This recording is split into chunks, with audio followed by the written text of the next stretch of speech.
Bonjour, mon nom est Sylvie Vianney, institutrice pour aujourd'hui. Bonjour, mon nom est Jennifer Chéri. Pour le moment, nous sommes dans le désert où vivaient les aborigènes de chasse et de cueillette, pratiquant une technique de brûlis du sous-sol pour enranger la pousse des plantes préférées du gibier. Aujourd'hui, toute la moitié des aborigènes vivent en ville, souvent dans les périphériques dans des conditions effroyables. Les aborigènes d'Australie sont pour la plupart concentrés dans les régions septentrionales. Non, sérieux, je savais pas.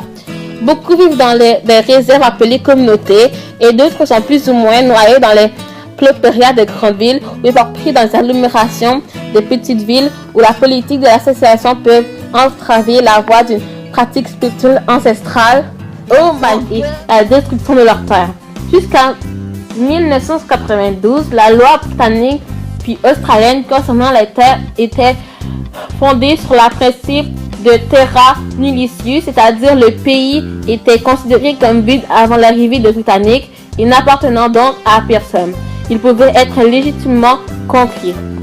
Mais sérieusement, ils sont vraiment beaucoup. La majorité des terres doivent être restituées aux aborigènes pour qu'ils leur perdent à eux un effet dévastateur sur leur plan social et démographique. Est-ce que des gens sont morts? Des milliers de personnes ont succombé à des vagues d'épidémies lors de la première évasion et beaucoup d'autres furent massacrés. Après la première évasion de l'Australie, la population aborigène qu'on estimait alors près de 2 millions était tombée à 60 000.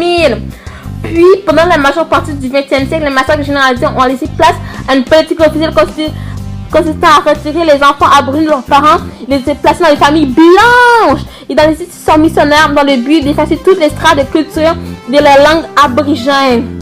Mais malgré leurs obstacles placés sur leur chemin, ce peuple comme les martyrs en Australie occidentale ont réussi à obtenir des titres de propriété sur leur terre.